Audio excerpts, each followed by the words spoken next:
Good morning. I'm going to call this May 20th, 2025 special Hancock County Commissioners meeting order. Is there any adjustments to the agenda? I move to accept the agenda as presented. I'll second that. Discussion, hearing none, all in favor? Aye.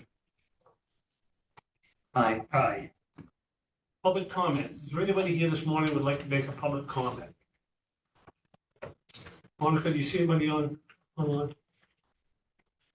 Seeing none, we'll move on to approval of the minutes. And I move to approve the minutes of the May 6, 2025 Commissioners' regular meeting as presented. I'll second that. Discussion. Hearing none, all in favor? Aye. Aye. Aye. Miller.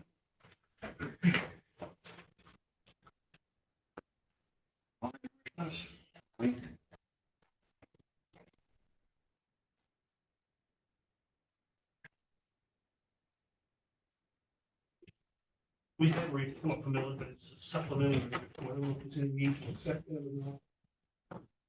I move to accept and file the UT's monthly report as presented. I'll second that. Discussion? Hearing none, all in favor? Aye. Aye.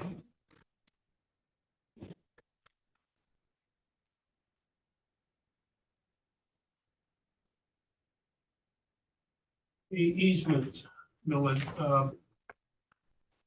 I thought somewhere on the county side of the Myra Road was a cemetery, is that correct? Yes, Jackson Cemetery. Is that It listed? didn't show up on the map. Is there a need to get some kind of release from a cemetery for that easement? So I had to dial into the meeting. I don't know who the owners would be on that. And my thought would be people that own the land on the opposite side of the road. I think my idea was to try and get those people to give us more land on that side of the road and swing the road away from the cemetery. Because we can't encroach on the cemetery and away from the road. Does the cemetery come right to the edge of the road? Yeah, the fence is right there. Right there. That's what I was thinking. Yeah. Okay, so gentlemen, you see the issue in D? Yeah. Draft letter to send to the others. What's your pleasure? I'm going to move to approve the draft letter to the Myra Road abutters concerning possibly signing an easement for a 3-rod row right of way on Myra Road as presented. I'll second that. Discussion. You know, Penobscot's doing this in concert with us at the same time. At some point. That was the discussion that I had with the Penobscot County UT supervisor. This was the approach we were gonna take, but I have not talked to him. The last time I talked to him, he hadn't approached the Penobscot County commissioners with that proposal yet. Would we still want to do it if they didn't? I don't think this, well, it might be nice to get the easement, but I don't think there's anything we could do with it after we get it. If they don't do it. Do you know if they're willing to do I think that's, reconstruction without? I almost think that's the next step. Maybe we should wait and see what they're gonna do. That was my point. I think maybe if we approve this and you find out they do in concert with them, we'll do it. If not, we'll have to rethink whether or not we want to. Before we mail anything, wait and see what they're gonna do. Okay. Want to call vote? Aye. Aye.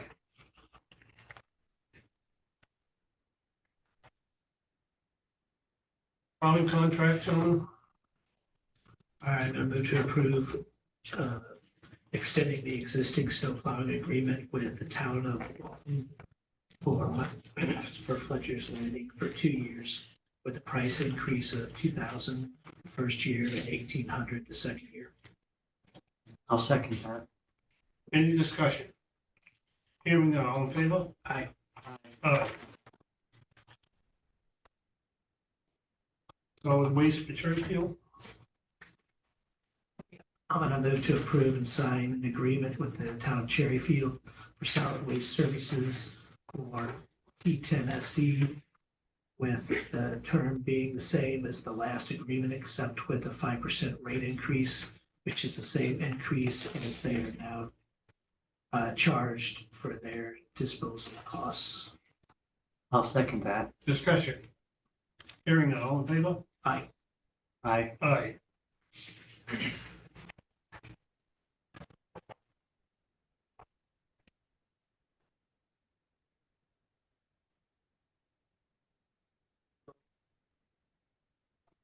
And Boothborough's Fire and EMS, what's your pleasure?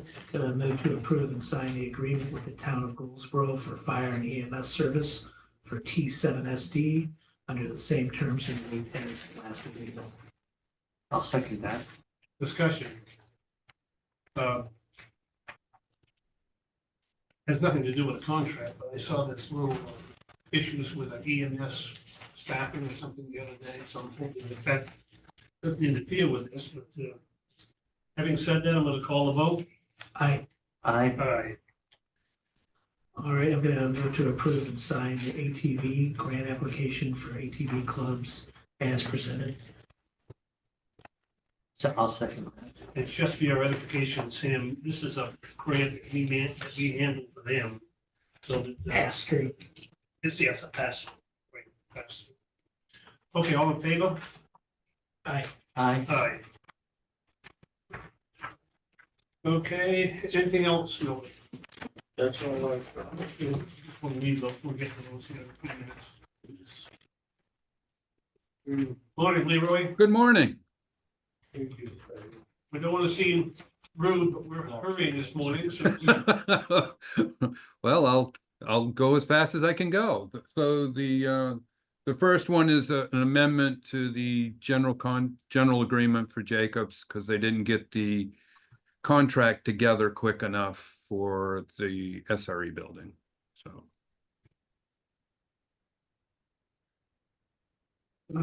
I'm gonna move to approve the amendment number 2 of the Jacobs Engineering Group General Consultant Agreement for 7/1/2025 and authorize the chair to sign on behalf of Hancock County. I'll second that. discussion. Hearing none, all in favor? Aye. Aye. Aye. and let's see, the second one is the contract with Jacobs to do the construction and inspections during the construction of the SRE building. Is that the for the oversight? Yes, yes. Aye. Move to approve the Jacobs Engineering Group contract for construction oversight of the snow removal equipment building and authorize the chair to sign on behalf of Hancock County. I'll second that. Discussion.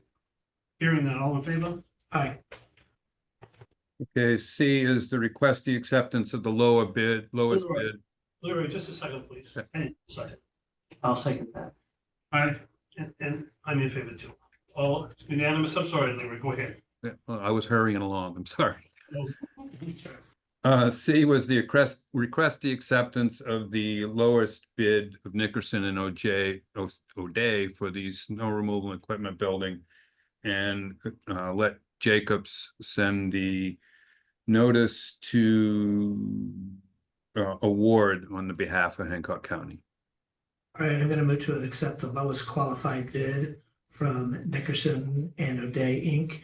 in the amount of $3,906,322.07 for the construction of a snow removal equipment building, reconstruct Service Road and reconstruct Taxi Lane, and authorize Jacobs Engineering to issue a notice of award on behalf of Hancock County. I'll second that. Discussion. Hearing none, all in favor? Aye. Aye. Aye. When can they start with Leroy? Any idea? They'll get that one can start as soon as they get ready to go. Once we give them the letter to proceed. Okay, thank you. So the last one is to accept the low bid of CEM DP Porter for the terminal building window replacements. And Jacobs to send them.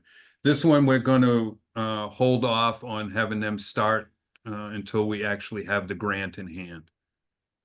I'm gonna move to accept the loan qualified bid from CM/DP Porter in the amount of $393,600 for the terminal building window rehabilitation, and authorize Jacobs Engineering to issue a notice of intent to award on behalf of Hancock County. I'll second that. The name of the company, is that P-O-T-E-R or P-O-R-T-E-R? I think it's Porter. P-O-R, okay. Yeah, Porter, yes. Okay, so make sure the motion is P-O-R-T-E-R. Any further discussion? Hearing none, all in favor? Aye. Aye. Aye. Anything else, Leroy? Well, just a little tidbit that we did receive notification from Carol Woodcock at Senator Collins' office that received the notice that we will, Bar Harbor Airport will receive $3,515,000 from the FAA for the construction of this building. So sounds like that money is there. It's just waiting to be approved. That's good news. considering That is bad- good. That is good news. Yes. Bad news, a lot of people are getting. Thank you, Leroy. Thank you. Morning, Tim. One, just looking to hire 2 part-timers to replace the 2 part-timers that have moved to full-time, and the 2 full-timers that have been moved to corporal. Okay. I'm gonna move to approve the hiring of Alex Lysky of Surrey as a part-time on-call as needed with no benefits corrections officer effective 5/24/25. I'll second that. Discussion. Hearing none, all in favor? Aye. Aye. Aye. I'm gonna move to approve the hiring of Liberty White of Beals as a part-time on-call as needed corrections officer with no benefits effective 5/24/25. I'll second that. Discussion. Hearing none, all in favor? Aye. Aye. Aye. I'm gonna move to approve the promotion of Alex O'Hara from part-time to full-time corrections officer with full benefits effective 5/24/25. I'll second that. Discussion. Hearing none, all in favor? Aye. Aye. Aye. All right, I'm gonna move to approve promoting Travis True from part-time to full-time corrections officer with full benefits effective 5/31/25. I'll second that. Discussion. Hearing none, all in favor? Aye. Aye. Aye. And I move to approve the promotion of full-time corrections officer Maston Fletcher to corrections corporal effective 5/24/25. I'll second that. Discussion. Hearing none, all in favor? Aye. Aye. Aye. And I move to approve the promotion of full-time corrections officer Alexandria Watkins to corrections corporal effective 5/24/25. I'll second that. Discussion. Hearing none, all in favor? Aye. Aye. Aye. Anything else, Tim? Nope, just been a long time coming, we're probably fully staffed. Oh, my goodness. That's a We'll kiss see in what the ass, huh? happens. Sheriff's Department School Resource Officer, we're rushing this morning because we have a field trip today. We want to bring to your attention, maybe you already know it, that this school resource officer was approved back in 2022. So it doesn't, unless there's any interest this morning in rescinding that, gentlemen, and I don't see any interest, the approval is already in place for the school resource officer. Okay. At some point, of course, you're going to come back to us with the approval for, with all the details. Chief, there needs to be 2 things that I'd like to see addressed and discussed that day. The first one is, I think this should be treated as a law enforcement contract, just as we have with Stonington, Swans Island, the other communities. So there needs to be one of those model documents that the commissioners sign with the school. And then the sheriff's department developed an MOU between the school and the sheriff's department that they sign. So we'd like to see at the time of approval, a law enforcement contract for us to sign, and then you could have the MOU between you and the school for that. Okay. Second of all, and this is an issue I'd like to have you discuss with Josh and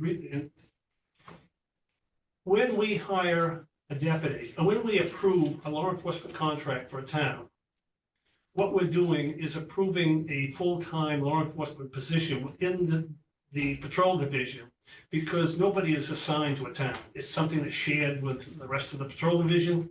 So what happens is if we lose funding under that, from that town, no one person within the patrol division is subject to being released for lack of funds. It's basically the last person hires the first person considered out.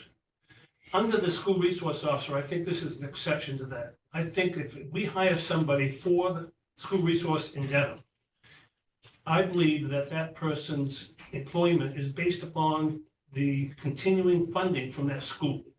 And if we lose that funding, then that individual's job, that's just cause for dismissal, rather than allowing that person to become part of the patrol division, and if somebody was hired after the school resource officer, they lose their job. So I would like to see you sit down with Josh and develop an MOU type understanding with any applicant you're hiring, so that they understand that loss of funding puts their employment in jeopardy, their personal employment. They're not subject to last in, first out.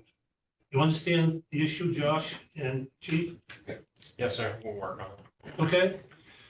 So when you come back to us, when and if you want a contract to sign, hire somebody, whatnot, let's address those issues at that time, okay? So contract and MOU.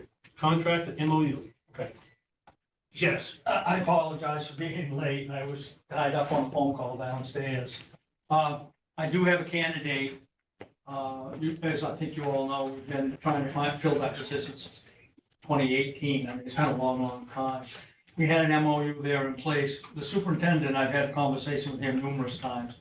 They are understanding that they are responsible for all the costs and everything. When I had an officer who was retiring from Sandy City, Utah, as a sergeant out there, has family here in Hancock County. They live down on Green Lake.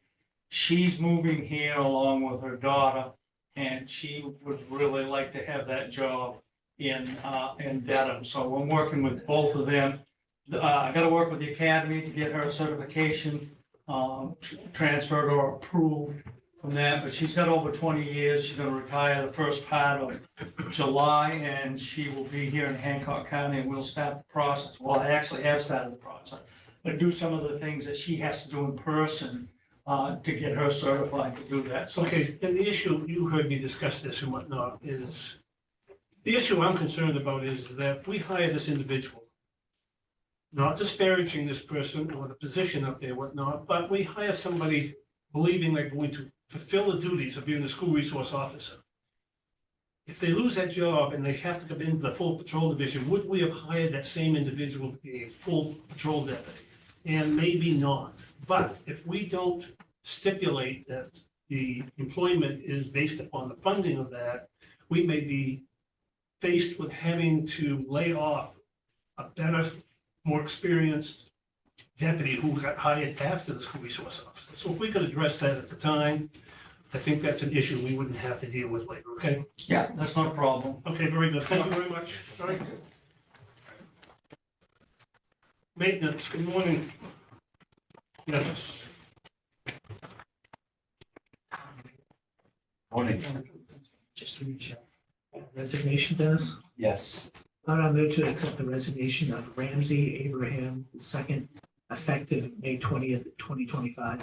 I'll second that. Discussion. Hearing none, all in favor? Aye. Aye. Aye.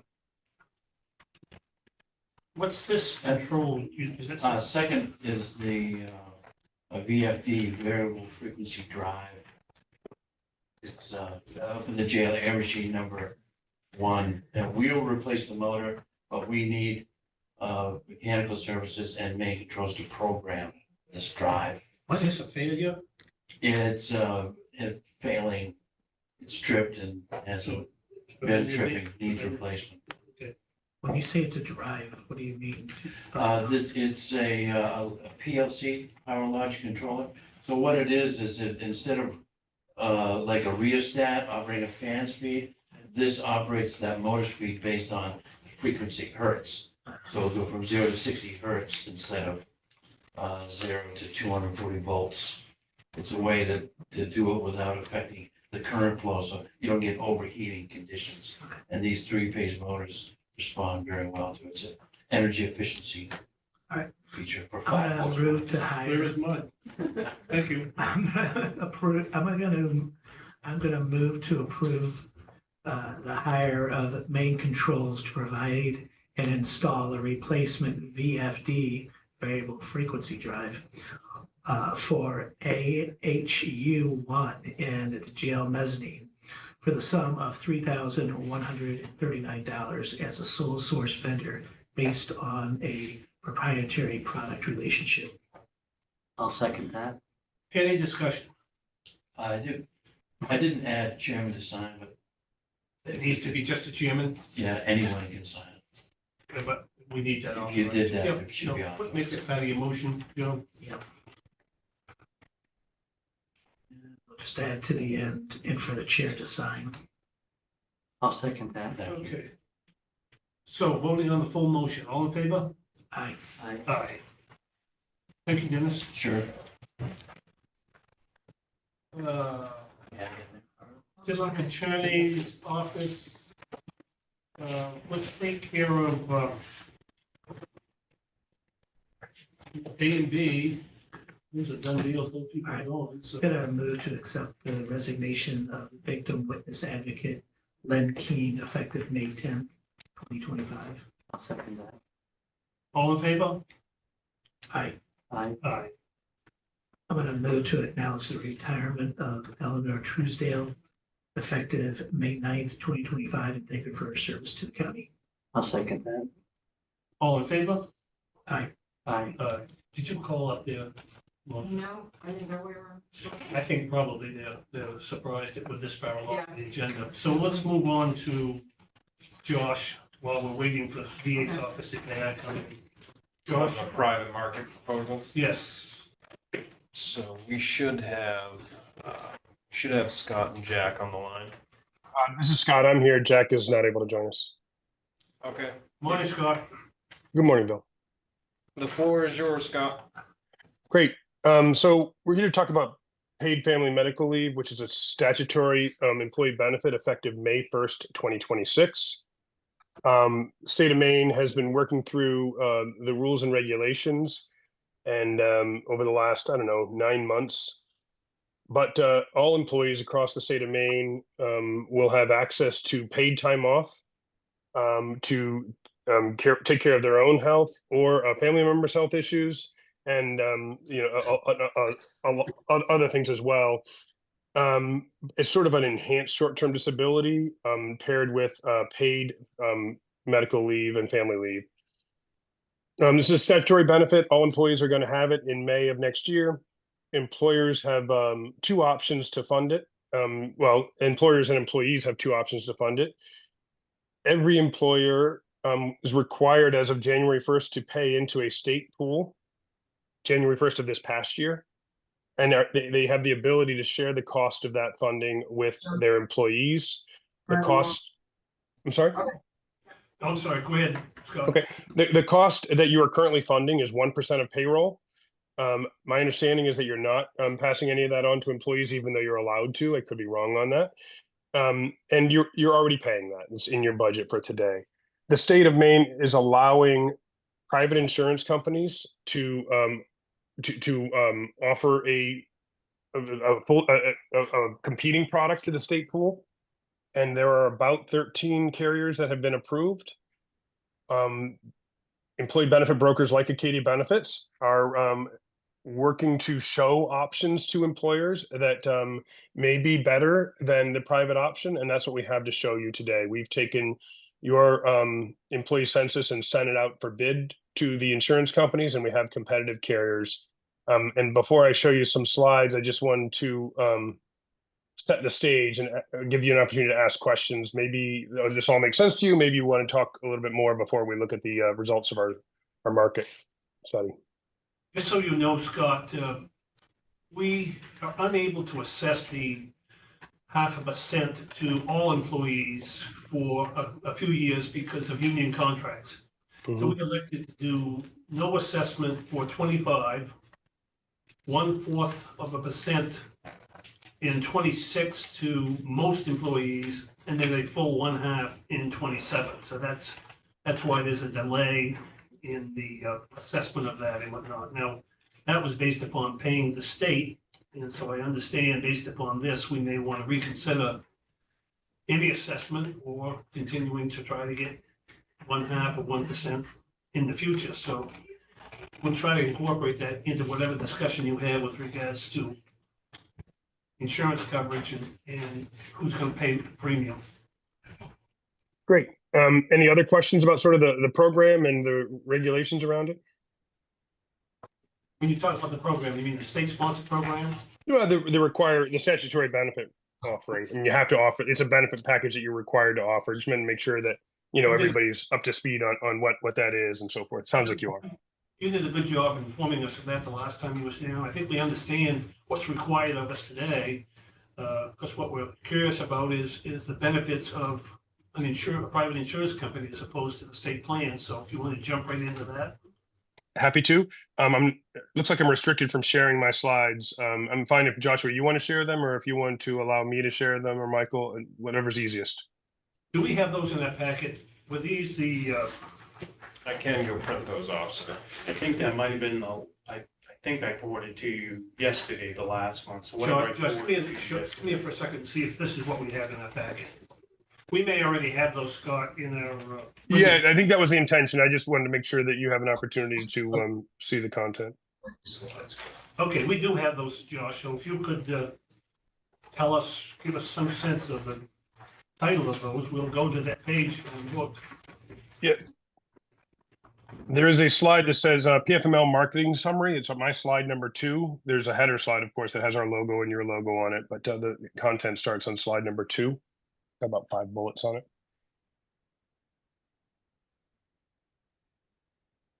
You know which one he's talking about, Josh? You might have the PowerPoint summary. I can go print that off, Michael. I mean, I got a feeling we have it, we just don't know which I one. think it's in there, I just think they don't know necessarily what. We can allow him to share the screen, correct, Monica? I mean, there is a button that says share screen, that's all. Yeah, it's restricted. It says the host isn't allowing sharing for this meeting. Yeah, you're not, but. Okay, no, we've got it now, we're all set. Oh, perfect. Okay, great. So if you look at that slide, it says PFL marketing summary. This is just us showing our work in, we requested proposals from the 10 carriers that we thought would be a good fit. And of the carrier candidates that we requested quotes from, 2 provided the most competitive proposals. Others declined to quote, were uncompetitive, or provided rates higher than the 2 competitive carriers. Those 2 competitive carriers were Symetra and MetLife, both coming in with a proposed rate less than the state's 1%. Your current short-term disability carrier, Mutual of Omaha, matched the state rate of 1%.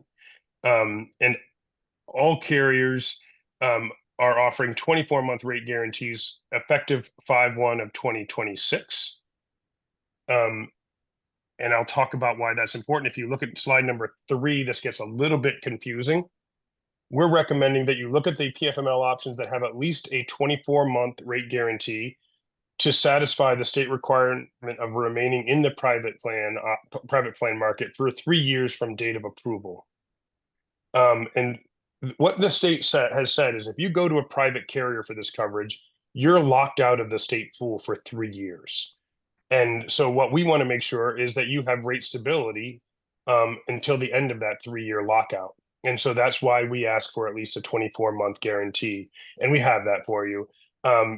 If we had a 1-year rate guarantee, that carrier could raise the rates after 1 year, and you could find yourself locked out of the state pool, but without a competitive option in the private marketplace. So we've built our request for proposals to ensure that you have rate stability through the end of that 3-year period that you're locked out. Does that make sense? So what's the significance of May 1st, 27? Is that something, is that tied to some, No, May 1st of 2028 is the end of the 3-year period. The state has said that their rates are capped at 1% through April 30th, 2028. At that point, they'll be up for renewal and they'll be underwritten instead of regulated or defined by the statute. Right now, the statute says they can't charge more than 1%. After April 30th of 2028, they could charge more if Okay, so- the underwriting determines that it's necessary. so the May 1st date is just consistent with the expiration of that 3-year period, correct? Yep. Yeah, I got you. And it also aligns with the date that benefits become effective May 1st, 2026. So there's a couple significance for the May 1st date.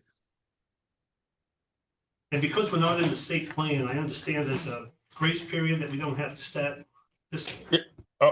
Give me just 1 minute and I'll get you there, I promise. Oh, I'm sorry, I don't want to preempt. No, it's okay. If you look at slide number 4, we show the cost of the state plan, and we show this to line up with the end of that 3-year rate period. Currently, you're funding this at $67,000 a year, and that will continue. And for 2025, 26, 27, and the first quarter of 2028 is not $67,000, but it's $17,000. So if you stay in the state option, that paying 1%, your total cost will be just under $220,000 for this time period from January 1st of this year to the end of Q1 of 2028. Does that make sense? Yes, we understand that. Perfect. And if we go to slide number 5, we're going to show you the Symetra proposal. You'll see at the very top, they propose a rate of 0.83% and a 24-month rate guarantee. And what we did here is we broke out that same total time period, but we broke it out to align with the Symetra proposal and the state cost.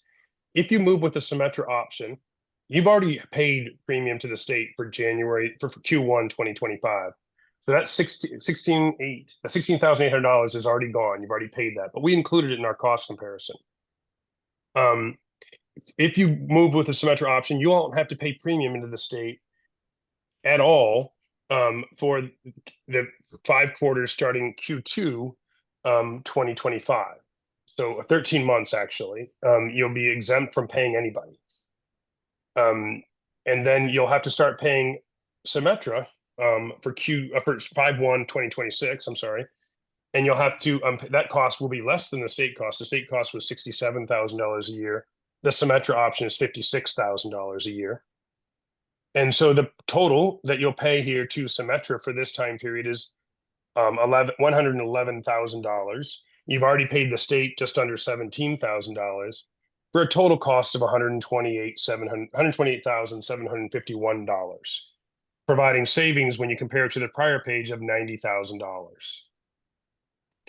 There's an important note at the top that says Symetra requires another line of coverage, and we quoted a $20,000 employer paid term life insurance benefit, and the cost of that would be $6,760.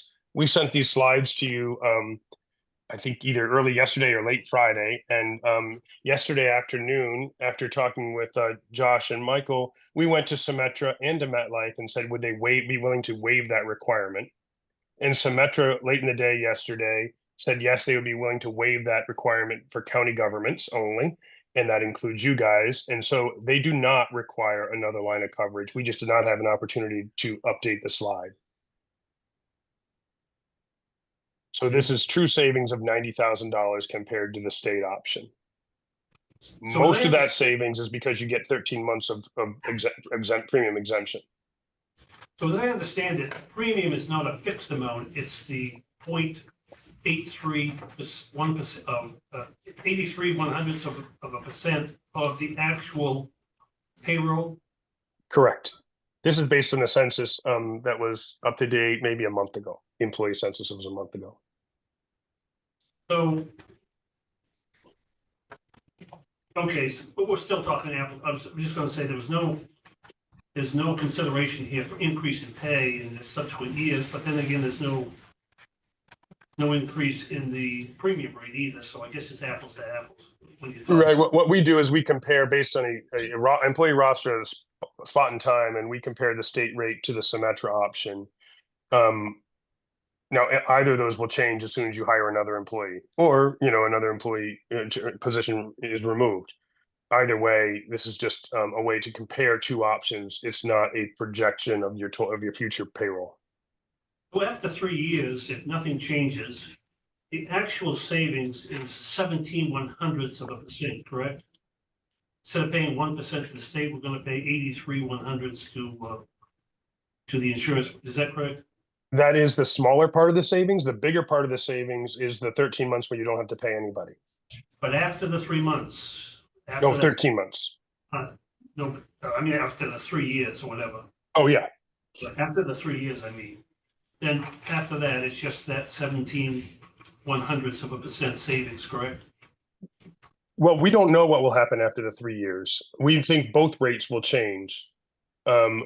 We think that the state pool will be left with what we're doing, and every other of our friendly competitors in the state is doing, is getting any employer that can get a lower rate is moving out of the state pool. And so far, the state told us last week about 25% of employees were going to be covered by private options. And that's going to put pressure on the state rate of 1%. If they only have what's left is in their pool is sort of the less desirable risk. And so, but either way, the 1% after the 3-year period will be underwritten by actuaries at Milliman and to determine the new rate. It could be less, but it could also be more. The same thing will happen with your Symetra plan. After the end of 3 years, they will underwrite your plan and issue a new 3-year or 2-year rate guarantee, and you'll have the option of going back into the state pool or staying with a private carrier. We would do the same project for you then that we did this past month, is go out and get bids. Okay, so gentlemen, it seems to me that there are two issues. One of them is with Scott today, and that is whether or not we want to contract with Symetra for a policy to cover the family medical leave. And then internally, we need to talk about how we're going to pay for that. And I say that because right now, we have the ability to assess 1/2 of 1% to the employees.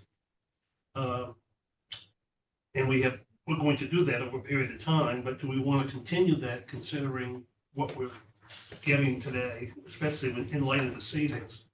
And I have a note on that, and I don't want to interrupt, but I just want to make sure if you want my note, I'll give it to you now, or I can give it to you after you're out. No, go ahead. I want you to interrupt. Sure. The state has said that if you're on a private plan, you can charge employees up to 0.5%. So if you have a private plan, and we've seen these where the rate is 1.2%, you're not allowed to charge employees more than 0.5. So the employer has to eat all of the additional cost if their rate is higher than the state rate. For employers that get a proposal under the state rate, the state has given the guidance saying you can still charge employees 0.5%, even though the total cost is only 0.83, bringing the savings. So all of the savings would go to the employer column. Not all of our customers have decided to take them up on that opportunity, but the state has been clear that you don't have to split the rate in half. The state is saying you can charge employees up to 0.5%. So you could still charge employees 0.5% and take all of the savings for the county budget. Okay, so if we do nothing today, we're going to be faced with paying the second quarter to the state, correct? Correct. But if we take, savings, right? And that's where most of the savings is, right? well, it's just one quarter of the savings. I mean, 1/4 of annual savings, but That's right. We showed $90,000 in total savings over the 3 years. If you pay the state, you'll eat up about $17,000 of that just for quarter 2. well, we appropriated in the budget, what, 40,000, Michael? Somewhere in the neighborhood of 40 to 45,000. So if we don't do something today, we're going to spend half of that because we're going to have to pay the first 2 quarters to the state. If it's implemented in this quarter, would the charges be retroactive back to the start of the quarter? Yes, the state collects the premium after the quarter is done. So you paid Q1 in April last month. And if you stay with the state plan and out of the private market, then you'll owe Q2 premium to the state in July. And if you apply to be exempt from that, because you're going to have a private option, then you will not have to pay the July premium, which is actually for quarter 2. So Scott, can we wait until the June meeting to decide whether or not we want to sign on Symetra and avoid the second quarter payment to the state? Excellent question. No is the short answer. The state has said that if you want to be exempt from paying into the private pool for the public option for quarter 2, you need to submit application for a waiver to be covered by a private plan by the end of May. So we really have 10 days to make the decision and submit the application to the state. All right, so go ahead, Mark. I think we should do it. I do too, but I think, I'm wondering if we can agree today to enter it with Symetra and have a discussion later about the assessment we're gonna make to employees and so on, those other details. Just meet the deadline for avoiding the second payment to the state. And then talk about, because quite honestly, it seems to me that the stars are aligned here in the sense that we aren't charging the employees for 25. And this plan gives us no payments for 25. So I mean, it's almost like we're not expecting them to pay for something we're not paying for. And they start making some payments in 26, when we're gonna have to start making payments. So, but anyways, I think that's a discussion we can have for future, so the employees understand what's going to be expected of them over the next 3 years. Josh? So I think going into this, now that we know that Symetra has waived that second life option, to me, there's really no reason left not to do this. It's just, do we save money or do we stay the course and pay more money? And I agree with John that I think we should enter it. I don't, but this is looking a gift horse in the mouth. I mean, and there is still, I guess, some interest in repealing this. So, I mean, in 3 years, we may not be faced with anything. So we'll see what happens. But unless, gentlemen, you want to hear more from Scott or more on the issue, I guess motion's in order. I just want to clarify the next steps, if I just for 2 minutes. You will need to we need an email confirming your intent. We don't need a signature. We may need a signature. We may need a signature document for Symetra, and we'll need Josh to go on the state's webpage and submit application to be exempt from the private pool for the next 13 months. And that requires a $250 fee. And once you're approved, there's another $250 fee. Those are both paid to the state. So I wanted to make sure I mentioned them. Both of those are going to be in the motion. So if you could just give us a minute, John's going to try to craft the motion. And I'd like to have you listen to that, Scott, and see if that's sufficient to meet. Yep, that's why I mentioned the fees. I want to make sure it was. All right, I'm going to move to accept the PFML proposal from Symetra to make them the PFML plan provider for Hancock County, and to authorize the staff to undertake the actions necessary to apply to the state for the approval to move from the state's plan to Symetra's plan at an estimated cost of $500 for the application and approval fees, and authorize the chair to sign. That sounds 100%. That will do it. I'll second that. motion's on the floor. Any further discussion? Just one question, sir. I just want to make sure what we're deciding on. We're not recommending to add Symetra as a life provider as well. We're not moving. But we're going to accept their offer that we're not Just required. like PFMLA. Right. Correct. Any further discussion? Hearing none. All in favor? Aye. Aye. Aye. Anything else, Scott? Nope. Appreciate your time, and we'll take care of this with Josh and Michael. Well, we appreciate your efforts. Thank you very much. Take care.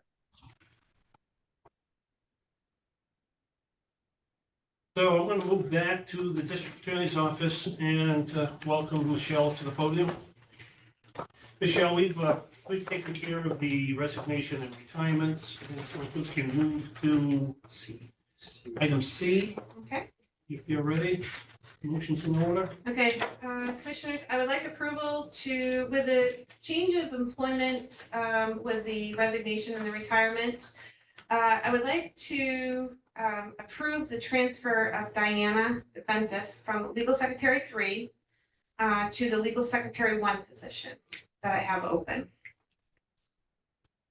And that would be from a 60 at $20.35 to a 9A at $21.83 effective May 17th. All right, I'm gonna move to approve the upward transfer of Diana DeBentis from Legal Secretary 3, 60 at $20.35 to Legal Secretary 1, 9A at $61.83 effective May 2183 said 61.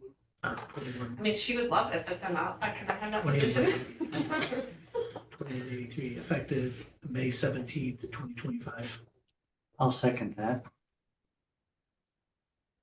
May 17th is gone by. We can accommodate on payroll. Okay. Any discussion?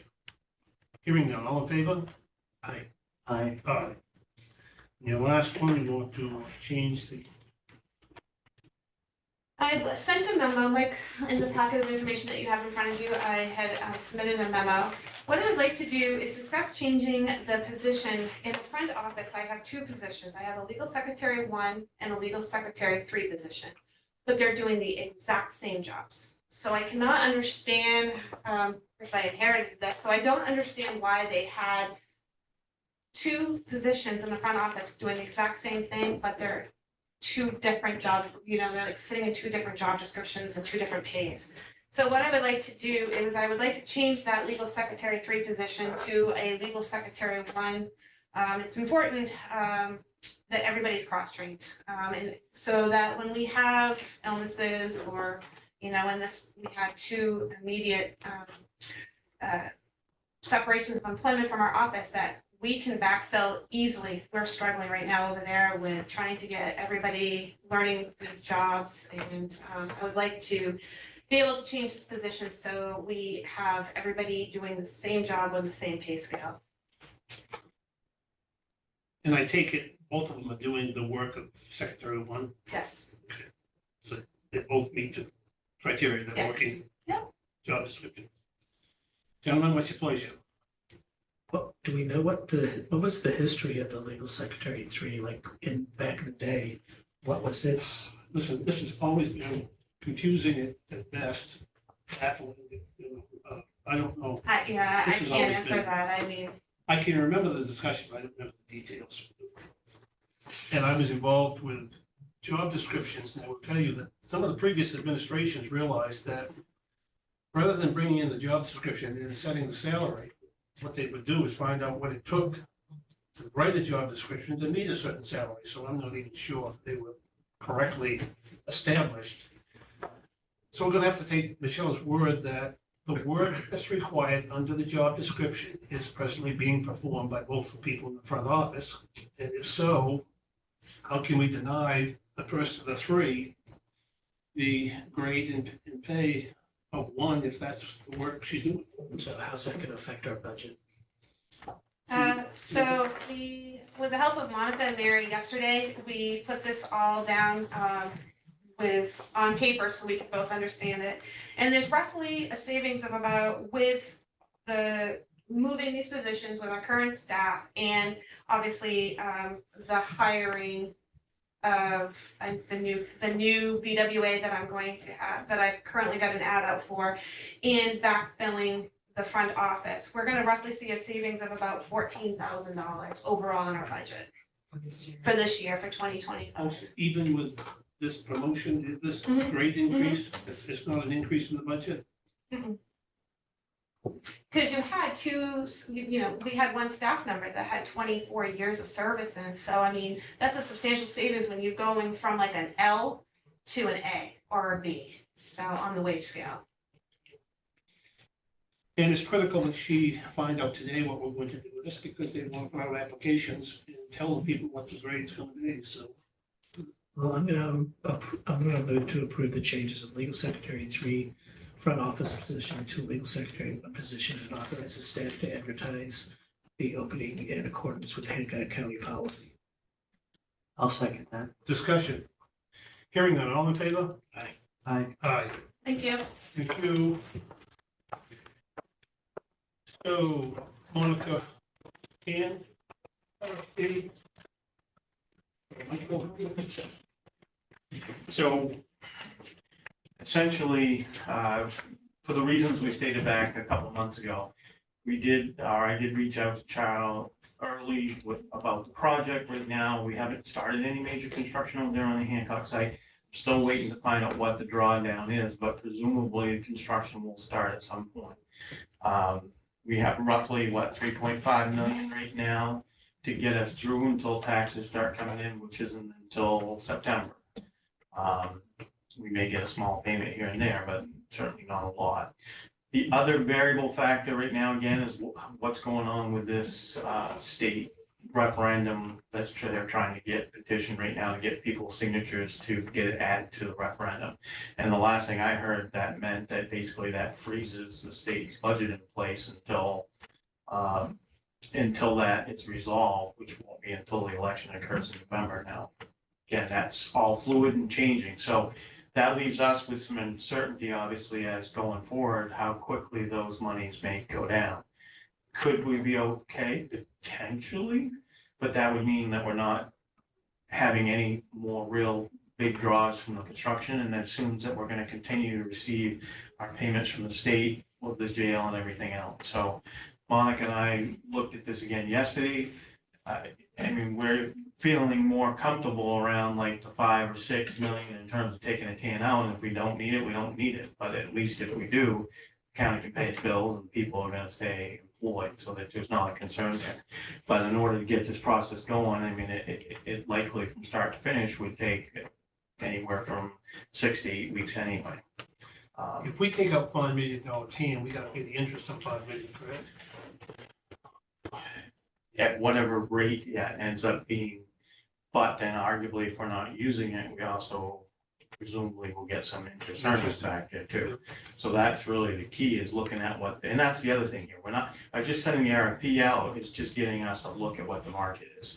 Now, if we borrowed from UT, as we've done in the past and whatnot, we haven't got to go through that long. I don't have to go through any of that. The issue with the UT obviously was that if that referendum does go on the ballot and that freezes funding, then UT is gonna need that extra money to pay. The same issue. I guess my question, Millard, was, is any portion of that $5 million available from UT? In other words, if Michael said, we need $2 million to get through to September, is some of that? There's money available in the UT, but if this referendum goes through, the UT may need to use its money to keep the UT afloat until November. So we don't know. Everything's up in the air because of this referendum. But you have far more in your reserve accounts than you need to operate, don't you? Oh, yes, yes. Yeah, There's extra money there. We just don't know exactly how much. I mean, you're only talking about trying to find enough money to operate until your next budget kicks in, right? But that's not. But if this freeze goes in, that budget won't kick in until November instead of July 1st. and subsequently, we don't know how much money, if anything at all, will be coming in from that, because it really is frozen, is what I understood what would happen, but. Right. So I don't even know how they plan on funding the state at that point, but, that's the challenge here, is there's just so many unknowns at the moment. We could wait until the end of June and see if they get the votes and whether it's gonna be put on and what's gonna happen. But then we're looking at only being 2 months out, and if we start drawing down big construction costs in the Hancock site, which again, I still don't know, because Charles is working on that for us, but then there won't be enough time and we could be facing that. So it's really just kind of an added insurance policy. I mean, we can be flexible and try to draw down less than that or put out less than that, and maybe sit with Bill and figure out if he had to operate, how much money we would need, assuming nothing came in from, but I'm assuming that's not gonna leave a lot anyway. What's your recommendation? Well, I mean, we'd like to send out the RFP and see what we get and then bring it back to you. For a At particular this point, amount. you don't have to take any action on the RFP. Yeah. Once you get it. Once you get it. I'm just wondering, It's it's gonna go for a informational. particular amount? So do we feel around the 5 or? That's fine. Yeah, I think. I mean, when we did them before, I think the last time they did in 22, it was like close to 3, wasn't it, if I recall? So we're talking about adding a little bit extra in there just because we don't know what is gonna happen with this state referendum thing. And if we need it, then we may need it longer, because presumably some of our state money won't be coming in either. So it could, even though we're starting to get our tax money in, we're also not getting the money that we need from the other revenues to make it up. I'm gonna move to authorize the treasurer and or the county administrator to issue an RFP for a TAN to various financial institutions on behalf of Hancock County. I'll second that. Any further discussion? Hearing none, all in favor? Aye. Aye. Thank you. Michael, while you're right there, any comments? No. Thank you. Commissioners, any comments for future agendas?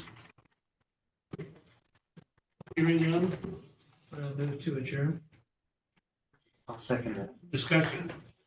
The only discussion is that we're going to adjourn for a road trip this morning. And we did excellent, meeting the 9:30 deadline. All those in favor of the motion? Aye. Aye.